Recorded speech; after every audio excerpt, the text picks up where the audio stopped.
Mute Yeah. yourself. Thank you. Welcome all to the 106th meeting of the BBG South for this month. Welcome all. We see a few new faces as well. To start the proceedings going, I'm not going to invite Chairman Christy Cherian to offer his words. He was not available last month for various reasons. So over to you, Christy. Thank you. About 23 or 24 members who were online just now. Welcome to all of you. I'm sorry I missed the last meeting because I had just had a long 2-day journey coming through Delhi and Chennai and being caught with what do you call it? The COVID tests in Delhi and another COVID test here in Chennai. So I'm probably in the BBG the most experienced man dealing with COVID. So, so I've had enough of that.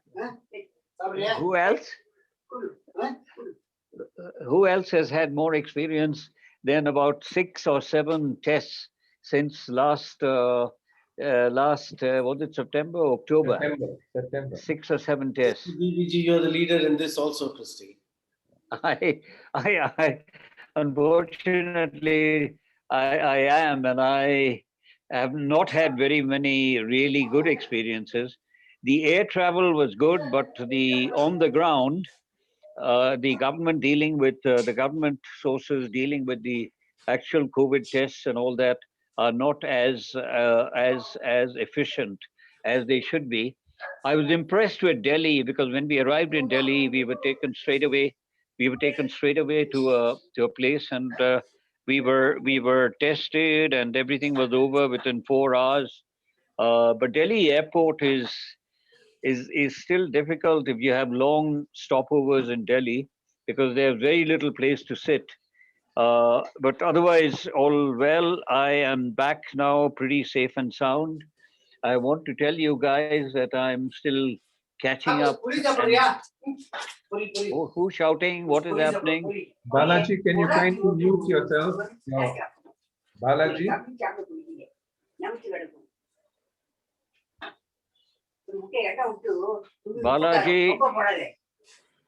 Balaji, but he doesn't know that his mic is on.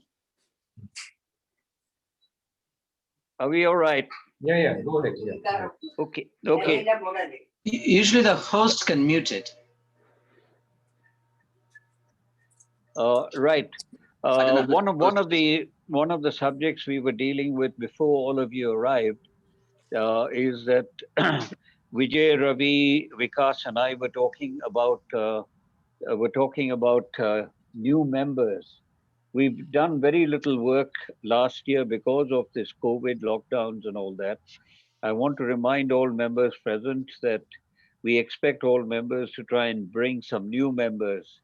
As Vikas has just done, he was introduced to a lady called Chandani Ralam. She and her English husband run a warehousing operation here, and they're becoming corporate members of ours next week.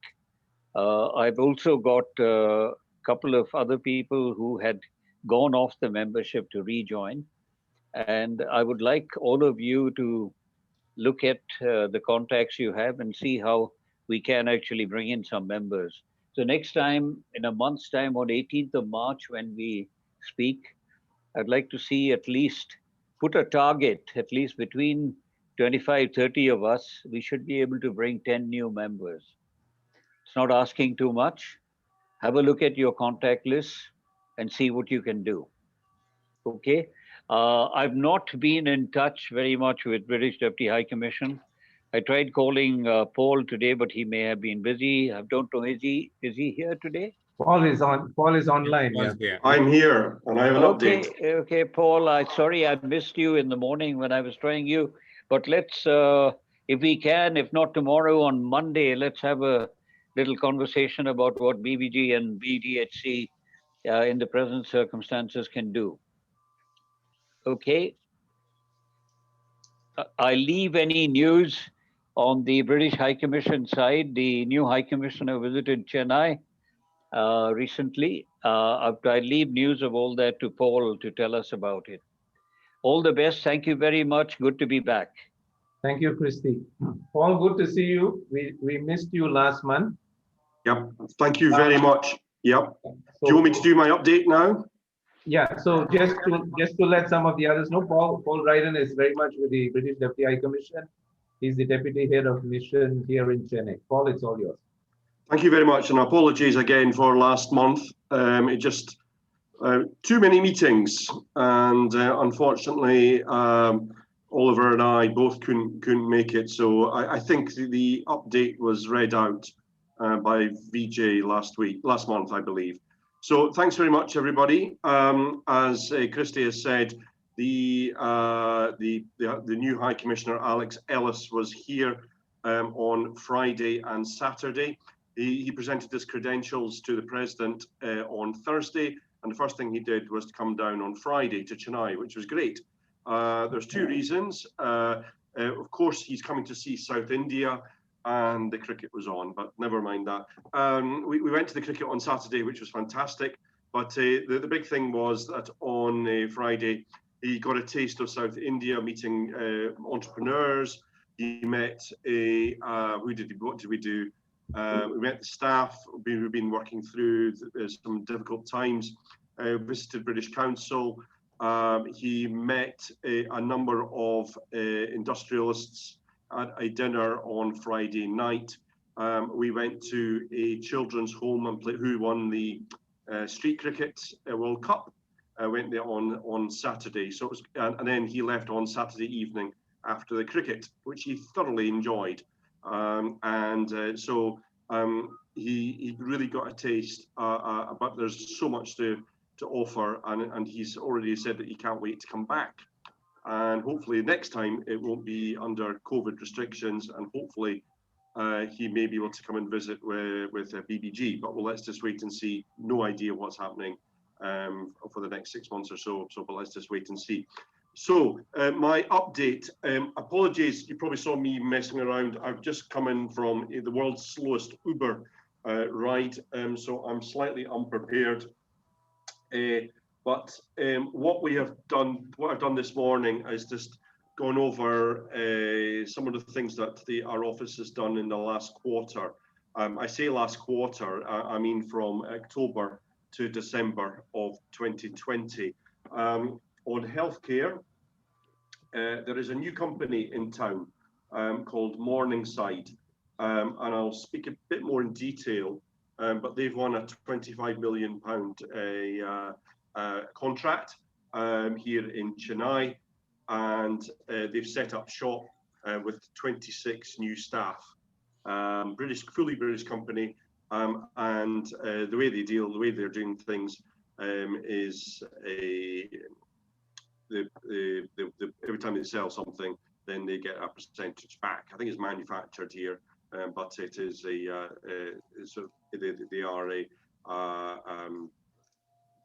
getting the profit back to the UK, as well as supplying here in India. I'll give you more details, Christy and V tomorrow, but they're the new guys in town, and I have, unfortunately, I can't give you the figure, but it's quite a impressive projection for the next 2 or 3 years.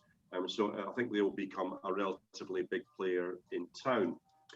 In the manufacturing sector, there have been secured wins of £15.6 million. Remember, this is only just in 1 quarter. We have a number of wins that are just about to be announced, but I can't because they're not quite over the line, and it's substantially more than the 15.6 million. On energy, there was export win, a British export win of about £500,000. Again, that's just seed money, and we're expecting big deals in the future. We hosted a offshore wind catapult virtual tour. As you know, as we know, India is about to step into the wonderful world of offshore wind capacity. I know it's been talking about it for quite a long time. It's been doing a lot of onshore wind, but not offshore. Well, as you know, UK is at the forefront of this, and we're hoping to capitalise on this. And so we hosted a virtual tour of the world-class catapult facilities in Blyth in Northumberland, which is just outside Newcastle. And that was hosted by our Foreign Office Minister, Lord Ahmed of Wimbledon, and NIWE, N-I-W-E, National Indian Wind Exhibition. I don't know what the E stands for, but anyway, NIWE. So a lot of work being done on that, and we're hopeful in 2021 there will be a big breakthrough. Now, on inward investments, as in Tamil Nadu and Pondicherry, and pretty much the southern companies into the UK, I don't know if you're aware, but our office is, for the second financial year running, going to be the highest inward investor in India, which is fantastic news. Already, they've got targets that have already been passed, and it's going to be a bumper year, bigger than even 2018, 2019. So it's crazy stuff. We held an entrepreneurs meeting on Friday with the High Commissioner, and we had 10 people around it who were there, and I think 8 out of the 10 said that we asked a simple question: why the UK? And there were two answers. One, because it's easy to do business, and because of the history and all the rest of it. But the most important one, it is an opportunity now that Brexit has been realised. And we're all saying, okay, well, what's that? Basically, the supply chain that we got in the European Union, it's not as easy as it used to be. Although it is free trade, there's still forms to fill out and all the rest of it. Indian companies are seeing an opportunity to set up in the UK to take advantage of this. And so we are seeing a substantial amount of companies going from India into the UK, which is fantastic news, creating employment the length and breadth of the UK. From north of Scotland down to the southeast of England, not just London. As the UK government says, we're levelling up, and so long may it continue. So thank you very much, everybody. If there are any questions, please ask away. On the latest on British Airways is that we are unlikely to get any flights by the end of the month. They will make the decision. That's probably, I don't know if you were aware, but the Indian government capped British Airways flights to 15 a week, and so British Airways decided to go through Delhi, Mumbai, Bangalore, and Hyderabad. And Chennai was left out because their testing area wasn't ready, which was a bit disappointing. Their testing area wasn't ready at the airport, and so it was left out, and it's still left out. British Airways are really wanting to come back because their flights were 100% full. I mean, it's incredible. They were 100% full for the last 3 weeks until the lockdown, the second lockdown, I should say. So that's it from me. We're hopeful, as I say, the flights will be up and running sooner rather than later, but probably first or second week of March is the earliest, I think. Thank you very much. Thank you so much, Paul. I mean, pretty positive vibes and inputs, bilateral trade, both ways, inward, outbound.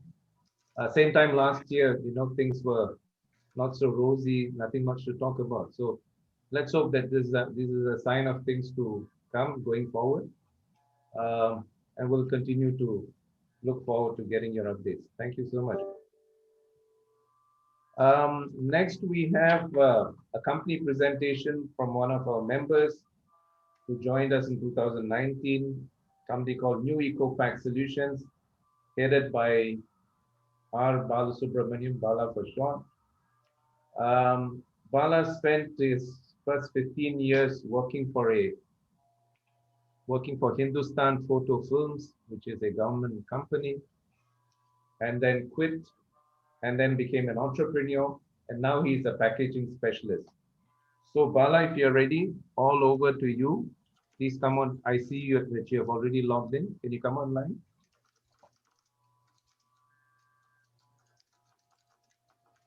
Bala, unmute yourself. Sorry. Yeah, we can see you, we can hear you. Right. Yeah, good evening to all. Good evening. Good evening. Yes. Nice to see you all after a long time, because after the lockdown was slightly relaxed, so things are becoming very, very crazy with a lot of volumes picking up. So I could not join in last 2-3 meetings. So okay, thanks for everyone for giving me an opportunity to present my uh, company's profile. Can anyone, because can anyone present my the presentation which I have shared it in the shared to the Mr. Vijay and Mr. Hemant? Vikas, can you just get his company presentation? Yeah, I'm just opening it.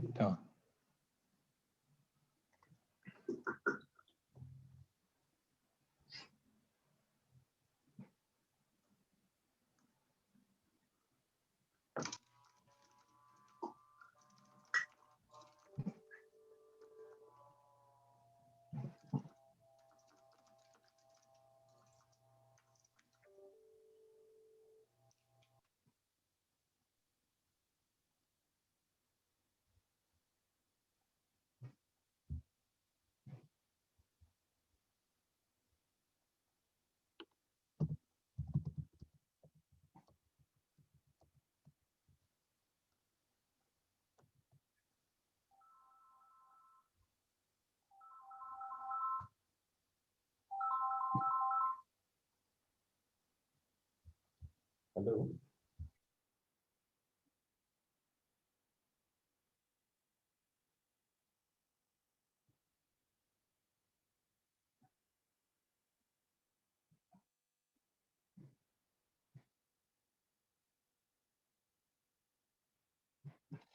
Sorry, just a minute. Just facing some Yeah. technical difficulties. I can start because I'm okay with it. I can start about the profile of the company and how is it and all. Go ahead. Go ahead, Yeah. Anand. Yeah. You see, I would like to just brief you uh, about my relationship with the UK. Uh, and then by the time the slide gets in. See, I'm trained at UK uh, at the Chester. There is a company called AG CAD, which is the yeah. This I think this now the slides are ready. Yeah.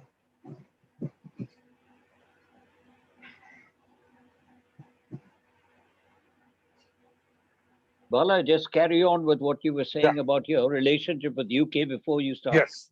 Yeah. See, I'm the packaging guy who was globally accredited by the automobile industry as well as electronics and this heavy engineering product. So how I'm very much built up a relationship with UK is the mission what I have in Silvassa, which is a union territory of Dadra, Nagar Haveli, and Dayu and Daman, near Mumbai, which is the automatic corrugated box manufacturing plant is made by a company called Langston, which is a Bristol-based company. Now Langston is sold out, and the new company was taken over is Sun Automation Bristol. So I started traveling to the Bristol often to discuss about the upgrade of my the machine, which was started around 4 to 5 years back. So from that time, so we had a very good opportunity to meet the world's biggest packaging company called DS Smith also, and then I have got a design digital cable, which is made in UK. There's a company called AG in Chester. So these three companies are my very big, and also my cutoff, the knife, the whole cutoff automatic system is manufactured at Unico in Milton Keynes. So all my machines, which are used for the maximum automation process, is all designed at UK, and we buy from only UK. So this is the way I have got a very good relationship. I give more. Earlier, I used to give a lot of business to UK. Even now, also, recently I bought one more digital machine from UK only. So the relationship as a customer supplier, a supplier from UK is very high. So I trust mostly of the UK-based companies because my technology-driven product, because I don't sell only just a corrugated box. I supply a technology that differs from the normal corrugated box. So for that process, I need a very good experienced people in this field that are available in UK. So this is how we started. After that, what has happened was um, D.S. Smith watched me, my performances in US and Europe. Then the D.S. Smith teamed up with me in India. Now I am a supplier to D.S. Smith. We partnered in Pune for the Ericsson, all the Ericsson, the 5G, 4G, all the antennas and everything is being made in Jabil and Ericsson in Pune. So we have set up a plant for them, and we are supplying for DS Smith in India, and it's been exported out of Pune for all the other locations. So this is the way I have got a very good relationship with UK-based companies. So anybody wanted to ask any questions? Then I'll straight away go into the presentation. Go into the presentation. Thank you. Yes. Yeah. See, this is a Neueco Packsolutions Private Limited Company, which is the manufacturer of harder corrugated boxes. It's a very heavy boxes. We are not into the lower end segment. We are into the heavy segment. So it is actually, there was a running company in which I was working as a business development manager in South India. So then they were not in a position to continue because of the globalization, and I took the market of South India bigger way. Scratch from zero, I have taken to a 2.5 crores per month. So they were not in a position to run through. They were running out of the financial assistance. So my like-minded good friends of us, we have bought the assets, only assets, not the company, assets of that company in Silvassa through IDBI, and we started off this company in 2007 with our own building in Silvassa, which is still in existence. And there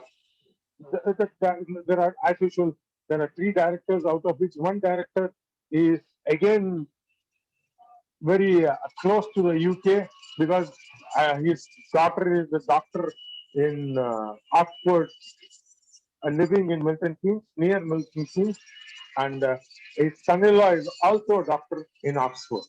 So he travels to UK once in 6 months and stay for continuous of 3 to 4 months there, and his wife who moves on. So this is the way this company has got some bondage with UK. So this this was a plant which started in 2007 in Silvassa with a 1 lakh square feet of a plant with all built-in complete automatic process. Then that time we had only a rental building in Punamandi for Chennai plant.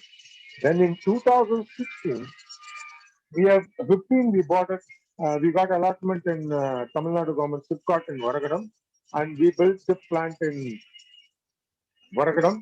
So now it's expanded. So there are 2 plants of own of Neueco Packs is in existence now. With the employees, around 150 employees are there, and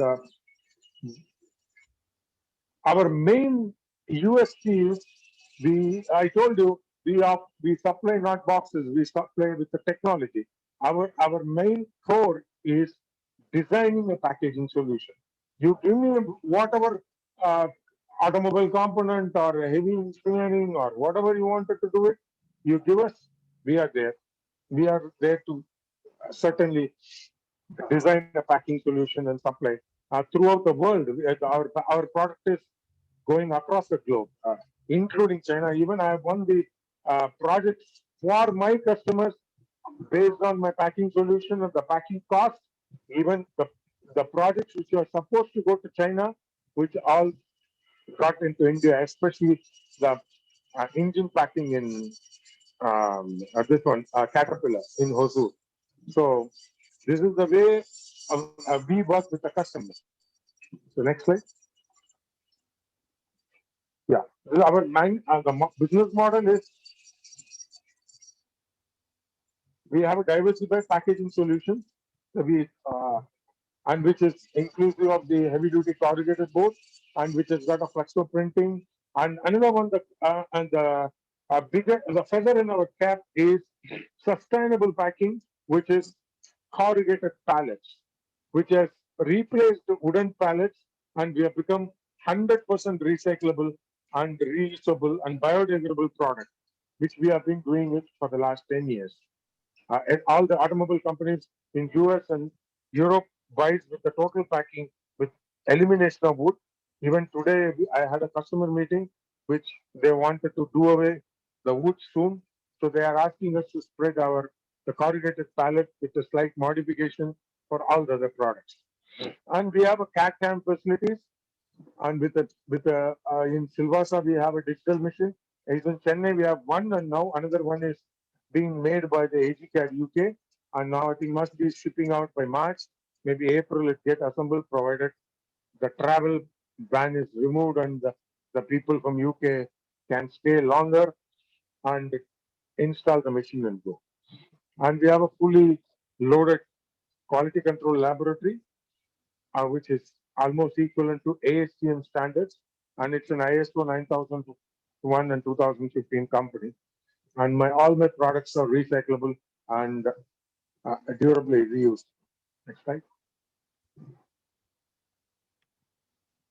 This is my Silvassa facility, which is almost it's 2.5 acres of a land and 1 lakh square feet of complete automation of all the facilities on our plant with a design center, as well as we have a testing facility there, and it produces the boards from that plant. We get the boards to Chennai, Pune, and now we are working on Coimbatore, and soon we'll be having it much closer to the Hosur also. Next slide. These are all the machines we have. The automatic corrugation line made out of Langston, UK, and the board hardening plant, which is a Swedish make. Simon printing printer slotters are there, and we have fully completed. We can make a box in that plant, including the board, and the power backup is used. We have a 2-day generator sets, and we have a boiler there. So that boiler is being also used with renewable energy, with the agro waste briquettes only. Agro waste briquettes only we are using it. We are not using either coal, or we are not using any oil, or we are not using anything which is non-biodegradable. Yeah, we are now planning for expansion of the Silvassa facility now, and the proposals are being worked out. Mostly we'll start this actually we wanted to finish up in 2021, but because of the COVID, now we are delaying. Something must be, the completion will be there in 2022. We are planning to go for a 20,000 more square feet because the expansion, I'm getting a very good requirements in northern India and Gujarat and Pune. So the need of the hour is to expand that plant. This is my Chennai facility. The Chennai facility, we have got two. The old one was built in 2016 of 46,000 square feet. In 2020, just we inaugurated. After that, a lockdown lifted around 20,000 square feet. So this will suffice my entire Chennai requirements. And I have not put in the slide. We are even opened up a dialogue for the third plant for for manufacturing boards in either Chennai or outskirts of Chennai. That I think must be 2022-23. We will have the third new plant of ours. And what are these are all the machines what we have in our Sipcot and Chennai facility. This also take care of complete box making. This is my Pune, which is recently started for the DS Smith, what I told you, for Ericsson and Jabil, which is around 8,000 square feet of a place. And we are supplying on JAE to Jabil and Ericsson. Now we have already almost finalized the place for Coimbatore, and must be next week I'm traveling to Coimbatore. And by around before 10th of April, I'll be starting the Coimbatore plant.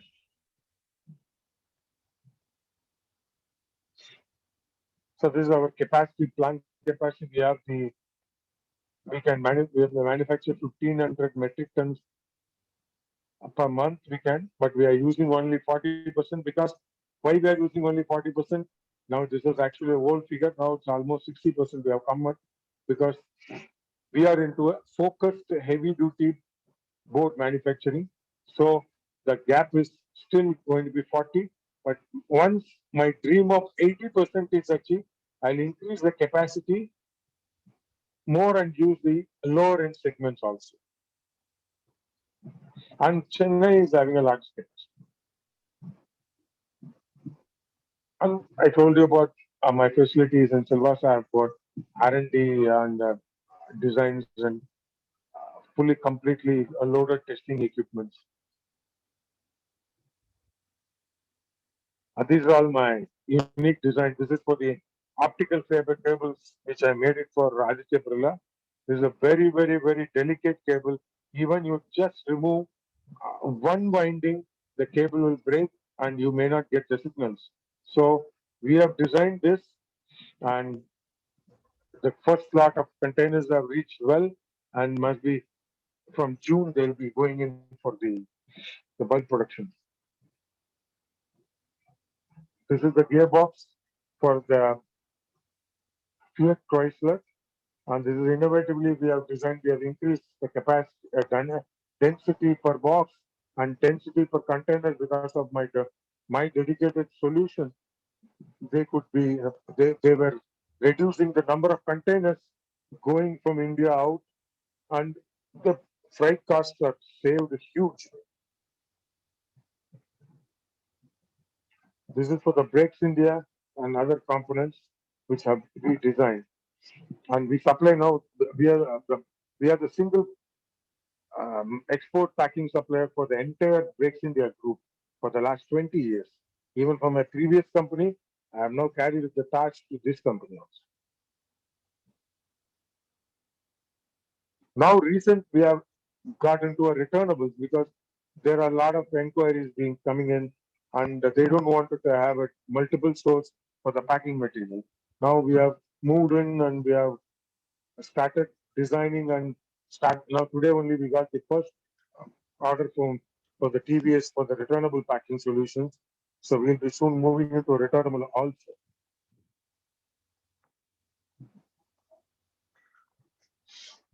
And as I told you, my specialization in market focuses automotive and auto components, electrical and electronics, flexible packaging, wind energy we are supplying, heavy engineering, dangerous goods we have got the UN certification.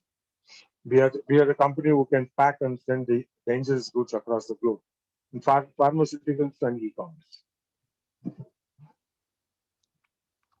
This is my global relations. We have a business relationship with DS Smith UK, and we have got very good relationship with Anchor Bay Corporation, Detroit, US, and IPS Lando in China. These are all my customer pool existing now. Currently, who are all my customers?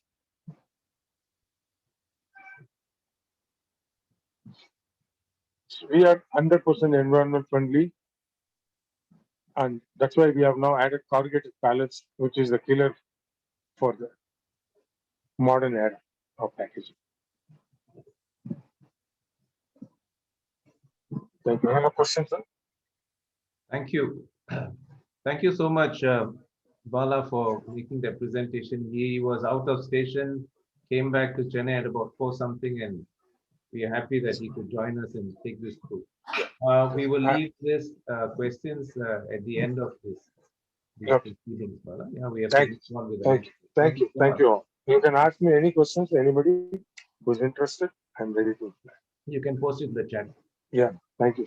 Thank you so much. All right. So now we'd like to move on to the next segment, which is a discussion on the budget, Government of India budget, budget 21 this year. We have with us two veteran speakers. I'd like to introduce them very quickly. R. Sridhar works for Grant Thornton. He's the head of tax practice. Prior to this, he was with PricewaterhouseCoopers for, I think, almost 20 years, I think he told me. And it was during his tenure in PwC that he got involved in the formation of BBG Chennai. Christy, Sridhar says he knows you. He was involved with you between 2010 and 2012, and then he moved on to get into other areas of work. We have Anand. Our Anand has also been in a consulting group, Ernst & Young, for a number of years, but he's also been in industry. So he's someone who comes with a varied exposure, experience, involvement in both industry as well as in consulting. So happy to have you both. Gentlemen, I hope you're logged in and online. Can we start the session? Yeah. Yes, Vijay, I'm Logged in, yeah. Just unmute yourselves. Because can I request that we have a split screen so that both the speakers can be seen at the same time, if that's possible? Yeah. Zoom as that. I don't think that's possible in this is a meeting format, but next time we can definitely plan for it. Okay, all right. Thank you. So we'll just kick off the session by saying that 2020 was a washout year for almost all nations, India included. There's nothing much that we could see from the budget announcements. This year, the budget announcements were termed as aspirational. In fact, symbolically, the finance ministry brought in a notebook, a red laptop, which is a departure from carrying a red box or a red attaché case or a red file. So this probably symbolizes the way going forward for the country. I'm not going to ask Sridhar to just give us very quickly the broad highlights of budget 21 so that we all know, this is the areas that the government is looking at and what we can do about it. Sridhar, over to you. Yeah, thank you, Vijay. Good evening, everyone, and it's a pleasure to get reconnected after I'm seeing Christy probably after almost a 8-year hiatus, and it's always a pleasure to address this forum, having seen it in the inception stages. I'll start by saying that there is this overhang of the pandemic that was there before the finance minister when she started looking at planning for this budget. And in many ways, she's done a fantastic job. It's a watershed budget, and the stock markets seem to have kind of given that with a resounding value assessment over the last couple of weeks. I particularly from tax as well, it's been very interesting. It's an inward looking tax proposal budget, and I'll kind of touch upon it, and then I want Anand, who is much more senior than me, to also kind of look at it on an overall perspective. As you know, the budget rested on 6 pillars: health and well-being, physical and financial capital and infrastructure, inclusive development for aspirational India, reinvigorating human capital, and innovation and R&D. And I'll talk about innovation and R&D a bit more, and minimum governance and maximum governance, minimum government and maximum governance. And to my mind, I think the elements of infrastructure development, innovation and R&D, and governance actually stand out in the way government has presented this. This was evident from the fact that government, irrespective of the budget and irrespective of the pandemic, seem to have caught on to this as an opportunity to carry out reforms at a breakneck speed. So whether it be the infrastructure sector, or healthcare, or MSMEs, or corporate laws, we've seen a host of changes, labor laws, we've seen a host of change coming throughout the year. For instance, the PLI schemes that was initially launched for three champion industries was then extended to 13 sectors, and there's already a commitment of almost 1.97 lakh crores for the next 5 years, starting from 21-22. It's a huge step to push Make in India initiatives and Atmanirbhar, and particularly from a Tamil Nadu perspective, we are seeing a lot of offtake of industrial land for manufacturing. And you can see Tamil Nadu government as well following this up with the Tamil Nadu policy, which has got announced a couple of days back. Very innovative and out of the box policy, especially in terms of how subsidies are to be kind of disbursed, and or how subsidies are to be computed as well. So there's quite a bit there as well. From a central government perspective, you see government is also kind of expanded its commitment to speed up infrastructure development, and you can see that through the national infrastructure pipeline getting expanded to 7,400 projects, which is quite a bit to manage on an individual basis. And government's thought process is to make sure that they make projects work on the ground, which is perhaps what was needed. We've seen a lot of legislative proactiveness. We've seen a lot of judiciary proactiveness. What we need to see is executive proactiveness. And that's something that was perhaps we were trying to flog the executive between the legislative and the judiciary and the public to work very hard. And it seems like we are in the right direction. And like Vijay said yesterday in our initial catch-up discussion, digital technology seems to be kind of moving the buck completely, and that's disruptive. And we've seen that the effects of the pandemics has completely softened, given our move as government also to move towards digital technology. Significant move in the labor side, of course, outside of the budget, significant simplification of work from home policy as far as DOT is concerned, significant simplification from a company law perspective. A couple of points which came up in the budget was increasing the threshold of who constitutes to be a small company. The threshold has moved from 50 lakhs capital to 2 crore capital, and turnover of instead of 2 crore turnover of 20 crores. So quite a significant jump for small company definitions, and probably getting used more significantly for the M&A process getting simplified because of that threshold qualifying for small companies. Again, one-person companies, the ability for non-resident Indians to more flexibly set up one-person companies is something we look forward to.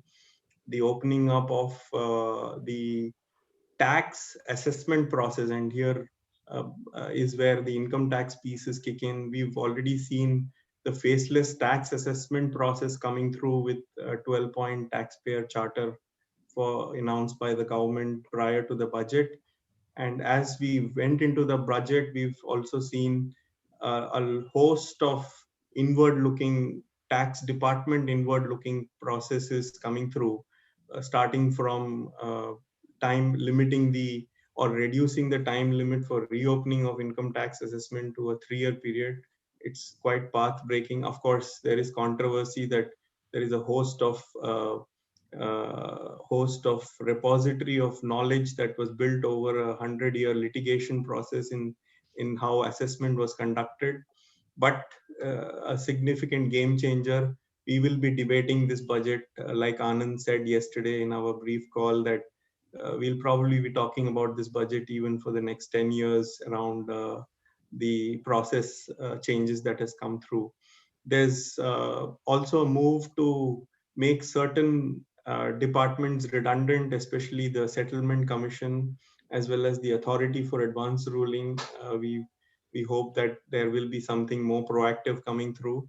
And the fact that Income Tax Appellate Tribunal is also now faceless makes geography history, as we call it. So while we present here on a virtual basis, this is going to be the future for even the department to talk to its SSCs, as well as for the tribunal to hear arguments on this basis on a regular basis. So quite sweeping changes there in the budget, as we see.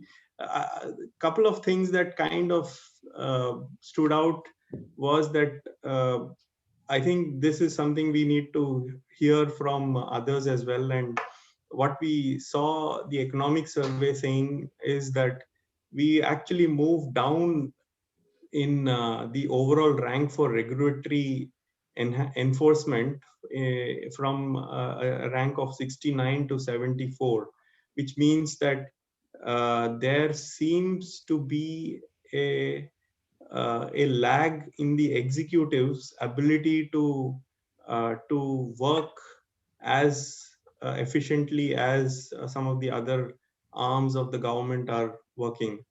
And perhaps the economic survey says that when you make a complex set of rules and regulations, the fact or the trend has been to make the rule, the reader of the rule, a discretionary authority, and therefore a proactive legislature has to be kind of backed with also taking out redundant laws or redundant rules which don't confuse even the government agencies when they kind of work through this. Coming to Tamil Nadu, I know for sure that the Tamil Nadu guidance is now working with the Foreign Commonwealth Office, the FCO of the United Kingdom, to implement ease of doing business reforms.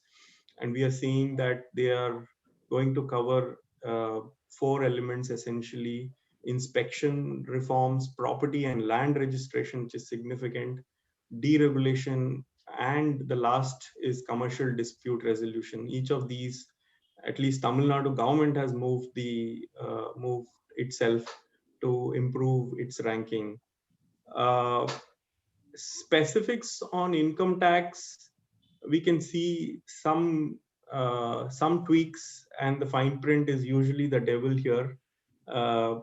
Something that is a bit painful is the move to disallow depreciation on goodwill, which was based on a Supreme Court ruling earlier, which is kind of been kind of retrogradely and retroactively also made given effect to. So there's some disheartening moves, particularly from an M&A and acquisition perspective.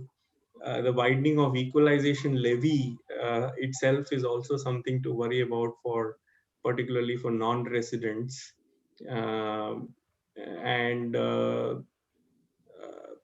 the fact that TDS on purchase of goods has been kind of sneaked in is also a fairly widely worded section. It seems as if, as it stands today, even non-resident buyers will get kind of covered under the purview of this section. So that may not be the right way to deal with things, and a 0.01% tax on the turnover is fairly significant for you to be worried about. I'll kind of pause here, and I'd like to get Anand to also have kind of reflect his thoughts, and then happy to take specific questions. Yeah, Sridhar, thank you for that overview. Before we start the discussion with Anand, I just want to summarize very quickly. Thank you for the highlights.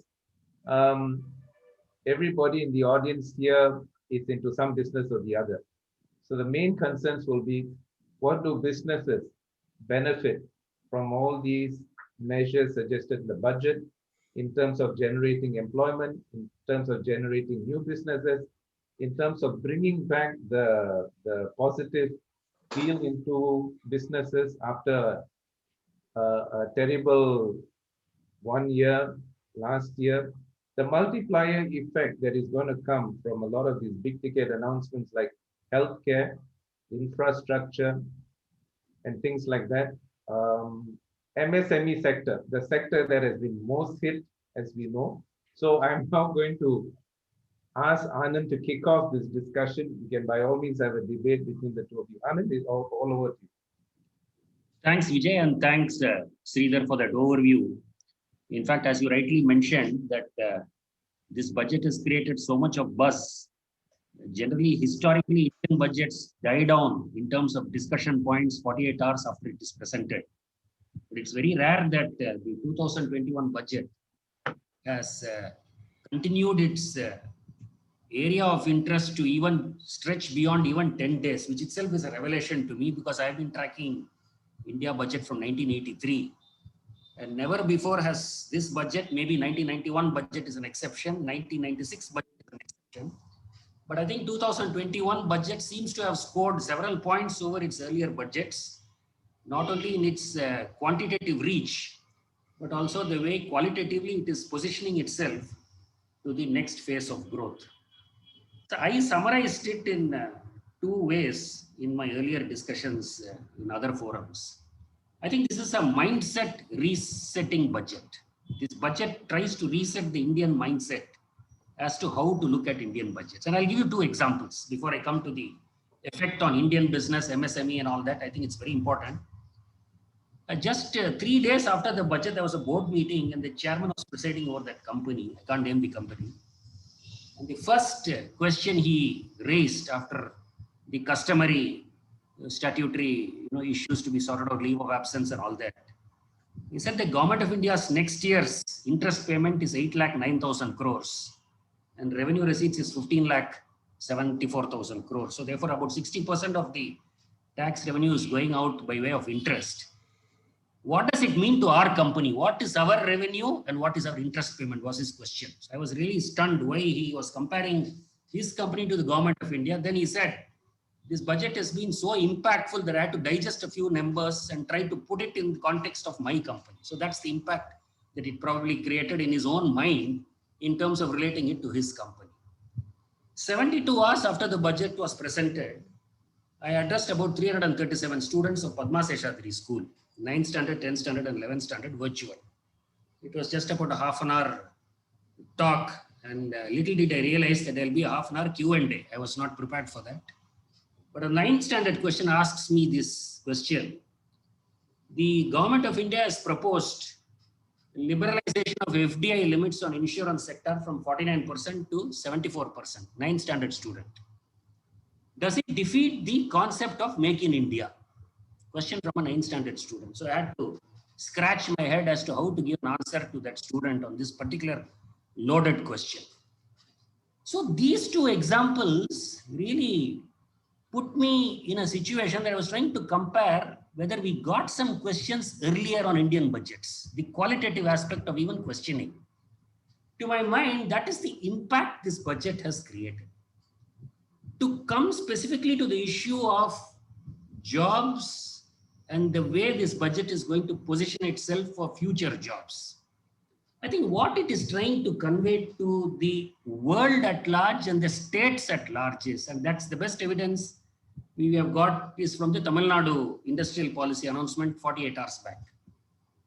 See, the new Tamil Nadu industrial policy which has been unveiled seeks to create now 20 lakh jobs by 2025, 10 lakh crore of investment over the next 4 or 5 years. So this is the contagious effect that this budget has created. Now states are saying, if you can do X, we will do 2X. If Tamil Nadu says 2X, Madhya Pradesh may say 3X, Maharashtra may say 4X. So the contagious effect and the spread of the mindset of this budget is now sweeping. So now several states will come around and say, we will create more jobs, we'll create more better facility, better ecosystem, FDI into the states. In fact, now Tamil Nadu is tracking FDI into the state on a very clinical basis. That's the way they are now targeting the performance of the state from a corporate. Now Tamil Nadu is saying we are corporate Tamil Nadu, not state Tamil Nadu. So there is a managing director, there is a CFO. We are going to operate like a normal P&L account and balance sheet and maybe value the state on a like a private equity investment basis. So that's the mindset which has happened. I feel that some of these high level and big ticket announcements, maybe infra 5,54,000 crores, healthcare and all that. See, the spin-off benefit is going to travel now very quickly, unlike in the past. Why I'm saying that is, in the past, the seeds have already sown on the infrastructure agenda. The question is now on the implementation part. But now I feel there is a clear timetable drawn on implementation, and collectively all of us own the timetable. Now the whole game is changed. The change is that it's no longer government trying to lay down a policy and citizens, sitting somewhere at a distance and looking at the policy. Now the government is saying the entire 1.3 billion population are players of this long duration test match. It's not an 11 players test match game on each side. So all the players are the participants, and collectively now we'll have to ensure that what has been announced by way of these big ticket items translate into concrete action. The way we should do it is, and how it will happen is, center and states together along with the various private participation, we'll have to create what is called a very cogent and a very understandable monitoring cell. We have to now monitor performance through a proper MIS. But talking about MSME sector, yes, this central government unveiled a lot of MSME announcements even prior to the budget. But Prime Minister said this is not a one-off budget. Earlier, all the announcements relating to Atmanirbhar Bharat and the COVID-related announcements are some sort of a mini budget, so to say. So the MSME package, which started just after the COVID broke out, continues in its own way at the central level, and Tamil Nadu has announced a new MSME sort of a paragraph in the industrial policy itself to say 3 years we will not allow you to do this, it will be a very liberal environment for 3 years and so on and so forth.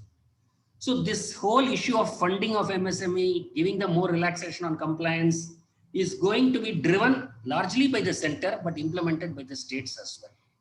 So my own sense is that this is slightly different from a mindset standpoint, but this also pushes the responsibility to all of us collectively to own the decision making of the government and ensure its proper implementation. That's the way we'll have to look at this budget. And more importantly, the way they are driving innovation using technology, using artificial intelligence, the way our economic survey has also presented innovation as one of the chapters, augurs well for the Gen Next. That's why I told the students that this is going to be budget for students, not for elders like us. For me, the only benefit will be 50% concession in Shatabdi Express once I reach 60. So that's the only senior citizen relief I get. But for students of tomorrow who are decision makers, they will embrace it wholeheartedly because it's all about innovation, it's all about implementation, it's all about monitoring, ensuring jobs, even in the manufacturing sector, are very closely intertwined with the technological upgradation that is going to happen as the budget announcement starts getting implemented. That's the way I look at it. Sridhar, do you have anything to add? Absolutely brilliantly captured by Anand.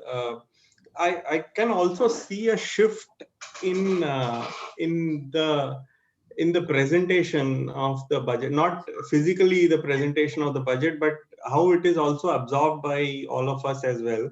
At least as professionals, what we used to do was that whenever the previous budgets or earlier budgets were used to get announced, we always had this cat and mouse game between the department or the focus was on Income Tax Act to see what has got amended and what has got plugged, and how the assessee can benefit or take advantage of what is getting announced in the budget. But this budget, in that sense, has actually shifted that focus from not necessarily looking at things on an adversarial basis, but more of a collaborative approach where government is saying that we had the choice to look at the rates, and we did look at the corporate income tax rates and the individual tax rates, and we believe we don't want to tinker with it. That's a very strong statement that came through. And secondly, the fact that we want to respect good taxpayers and keep things simple for them. And therefore, like Anand, I think yesterday said, that the point was to get tax professionals and lawyers to become redundant in a sense, to make sure that tax is seen as a necessary compliance. And when it is done, it's done and dusted, and we don't have to then go and litigate our way through for either claiming a benefit or trying to claim an additional benefit, which we were trying to do earlier in the earlier regime. So that's a paradigm shift, I would say. And it certainly got a woman's touch in the way it is presented as well. I would kind of add to what Anand said on that. That's how I kind of also saw this in implementation. So both of you are talking about basically the same things. You are looking at collaborative measures where government should work together with private enterprise, with people to take things forward, use technology to improve productivity and so on and so forth. Now, let me look at the flip side. Some of us will say that could this be political rhetoric, for example, because this is an election year? How much of it are they going to walk the talk? There have been some clear-cut announcements. For example, Tata Electronics, I think we spoke about this yesterday, has committed to a facility, I think somewhere in Hosur. That sounds pretty large. A few other companies, Taiwanese, BASF of Germany, and a whole lot of things. Probably UK companies as well. These are no longer investments just on paper, but investments that will be committed and ongoing. Now, so the issue again is this: how much of the MSME sector can be part of the supplier ecosystem? From your own experience, how long does it take for this trickling effect? We just heard a company presentation by Bala of Neueco Packaging Solutions. I think that's an excellent example of somebody who spotted an opportunity and who has teamed up, with tech players in the packaging industry in the UK, and he's actually got 3 plants up and running in India, including in Tamil Nadu. So just to get it back to you, share if you could share some real examples, Anand. Anand, you have been in industry as well. So tell us how we can take things forward. See, one example which comes to my mind, which is also reported in the press, is this Empire Vehicles, the Coimbatore company, which is a very small MSME about few years back. Now they are planning a big investment now. I saw that name day before yesterday. So some of these auto component MSME type of players who started a few years back have now graduated beyond the MSME threshold. Of course, they've increased the threshold now to 250 crore, but that apart. So I think there is a game plan for MSME, provided they get their business model right, they get the customer base right, and they don't depend on one customer. See, some of the bane of the yesteryear's MSMEs are, they depended on one Maruti for survival. If the Maruti did not play ball with you, you're finished. So, I mean, I'm just giving an example. I don't know any of them. But I think now they've learned the lessons, and some of them are getting their business act in better shape than what it was earlier. Funding was always a problem, equity funding. In fact, the fund of fund equity scheme, which the government brought in one of the earlier schemes, seeks to provide the required equity, long-term equity for MSME players also. On top of it, banks through various schemes are trying to slowly give. Some are getting, some are not getting. It's a mixed bag. I do agree there. But yes, in totality, and also considering the fact that government is very clear, it is not the business of the government to be in business. So they want to get out of business. So privatization is an agenda. So once the whole privatization agenda starts getting into shape, the trickle down effect has to happen quickly to the MSME sector also. Time alone will tell how quickly it will happen. Unless we got other examples. No, absolutely, Anand. So I'll kind of have two perspectives on it. One is having seen some foreign investment coming through, and the other is how economic survey sees this. So start with the economic survey is put out a startling and a bit worrying statistics for us to watch out for, and that is that they are not seeing sufficient investment in R&D by the private sector. And I would presume MSME and the industry segment is going to be the most interested in doing that. Unfortunately, almost 55+% of the R&D expenditure in India is by the state, which is a startling figure. It actually, that burden has to shift to the private sector. And only when you innovate and not kind of the jugaad innovation as we call it, but innovate at the MSME segment level is when you'll start standing out. And that's a gap which perhaps the MSME segment has to watch out for. And the second point is from an FDI perspective, what we've seen is, if you see particularly the Taiwanese, I can give that example of Taiwanese investments coming through. What you see is essentially going to be screwdriver technology to start with. So we are talking of assembly lines in a sense. And as we progress is where we want to build that infrastructure to innovate around innovative electronic products, mobile phones, or any of the electronic manufacturing that you're seeing today. And that innovation has to happen from India to kind of pivot India into a significant manufacturing location. And that's something that, at least from a foreign direct investment perspective, what we are seeing is we are looking at the make in India kind of proposal more like a screwdriver technology at this point in time, where we are using either the labor arbitrage or the ability for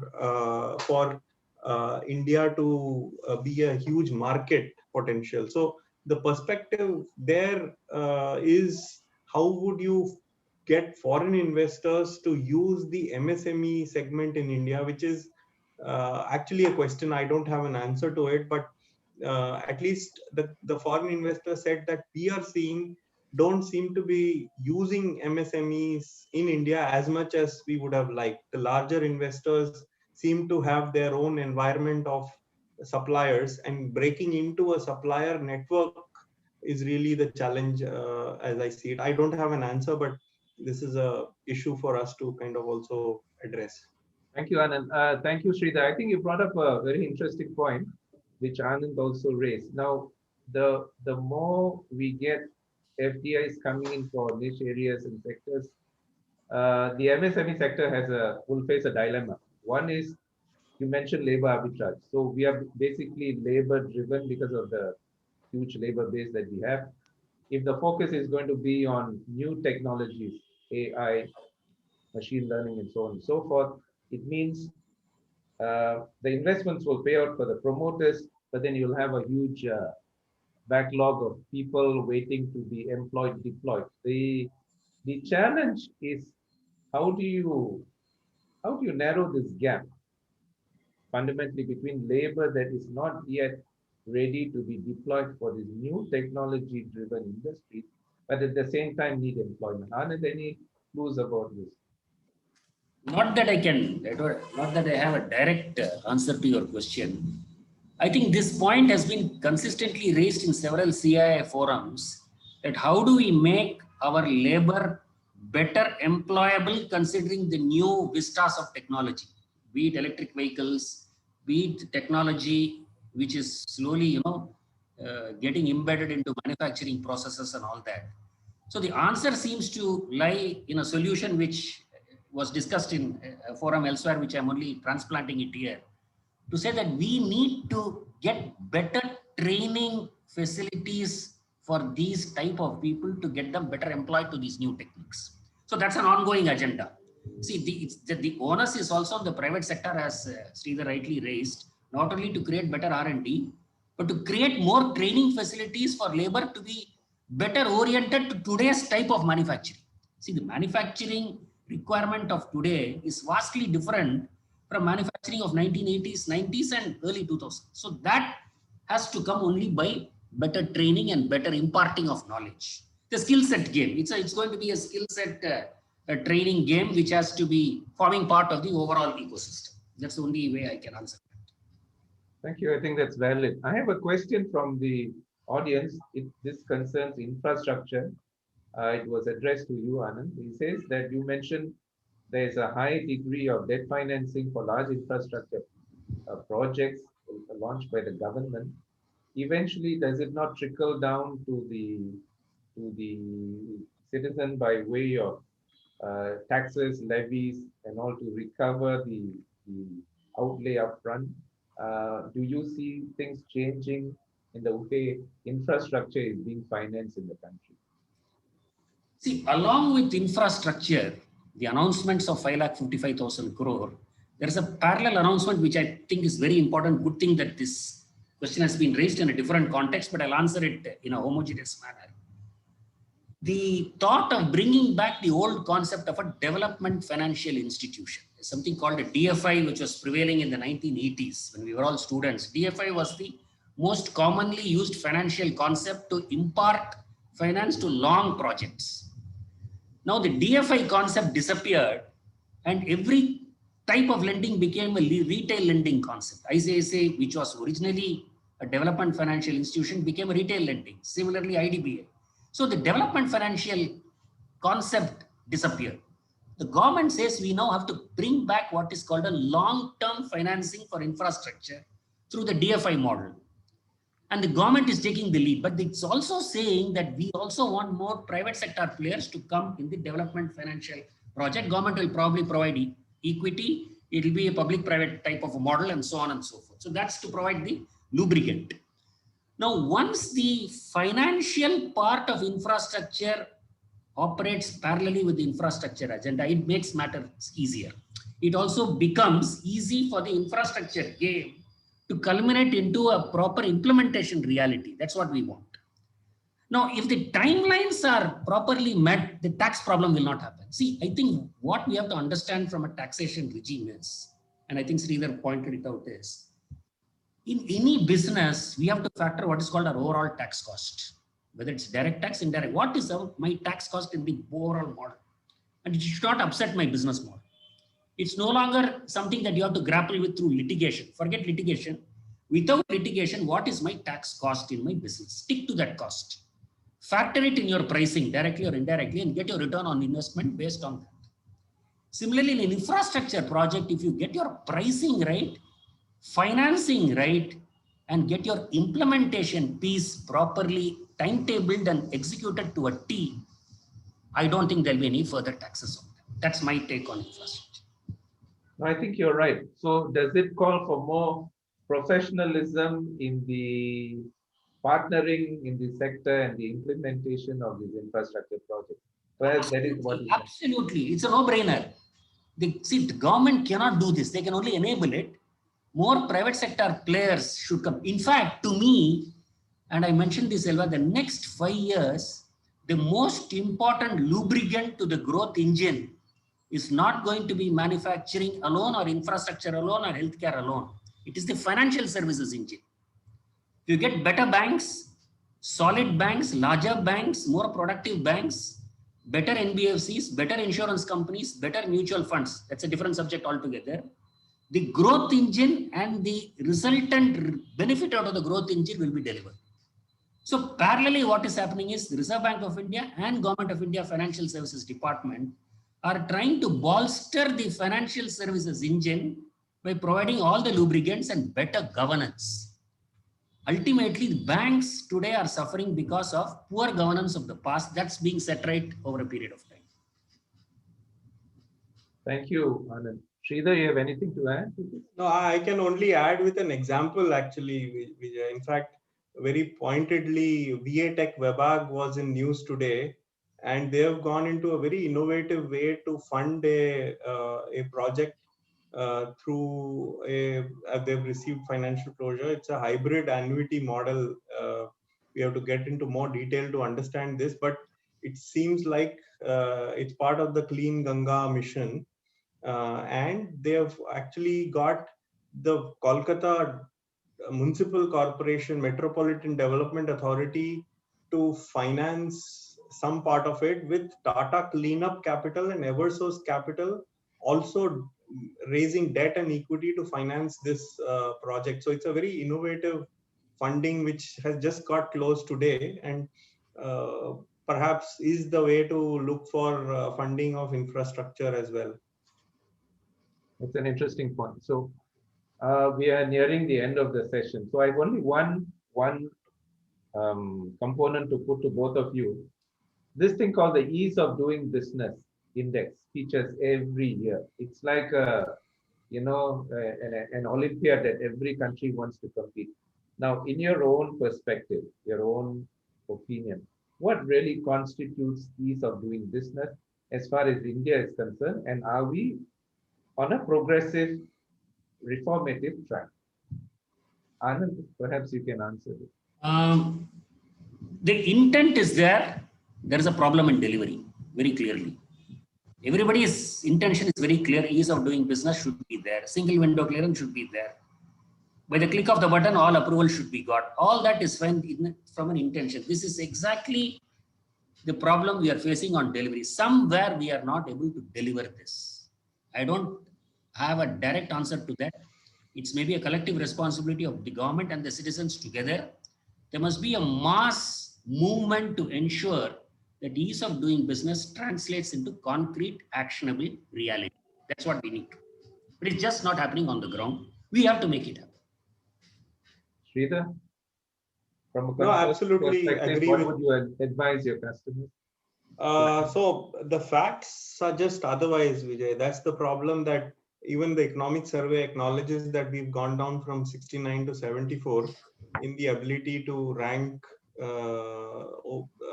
how to enforce regulatory compliance. So we've gone down in a very important element of this measure of ease of doing business, which we have to tackle, and it needs a mindset change from the government. It also needs a collaborative approach. There is some move towards moving in that direction, but unless we simplify things, I think government also started to acknowledge that this will only get more difficult if we have very complex laws and complex rules to deal with doing business in a jurisdiction. So it's a moving target. I don't have an answer here on what should be done, but at least in Tamil Nadu government level, I know that they are actually working with the Foreign and Commonwealth Office of the UK to do some of this. And hopefully that should help. But I don't have an answer here. Thank you. At least you shared your candid views. These are not easy issues, but these are relevant issues because perception matters, and then actual reality, ground reality is what's important. thank you both for giving us your time to discuss these. Most of these are complex issues. Often you have a half a day seminar session or a conclave just to discuss some of the things that we are doing. We are trying to do in about 45 minutes. So thank you both once again. And now I'm going to ask Hemant, are you there? Yeah, Christy. Yeah, Vijay. Hemant, can you kindly proffer the vote of thanks for today's session, please, since you have been following it right from the start? Oh, yeah, sure. First, thanks to all. Good to see you, Paul, after a month's break. Thanks for all the updates that you gave us regarding what's happening at the High Commission. This is followed before that, yes, of course, our chairman, Christy. Christy, thanks for your gyan. And as always, very interesting talk. Then we come to Balu. Balu, it was very interesting to see how you have managed to grow your business. And through the pandemic, it was at this point, I should say, it was a very nice visit that we had to Balu's factory somewhere, I don't know, about probably a month and a half back. Balaji and I had been to the factory, and it's a very, very nicely done factory and very innovative solutions that he has brought to the packaging industry. And of course, Sridar, Anand, both of you very interesting speakers, lot of very valuable points that you have given us. And I think, as Vijay said, this is a half a day discussion that you have very succinctly put into about 40-45 minutes. And I think all of us who have been part of this, we're able to listen to you, have we take very useful tips from you and useful ideas given by you and your analysis of the budget. Vijay, of course, very well done as always, beautifully handled and very well moderated all through. Now, can I just also give you a notice about the next meeting, which will be again on the 18th of March, and that's it from me. Thank you very much, all of you. Thank you so much, Hemant. Thank you all for, this is the formal session that is over. Please continue to stay on. I won't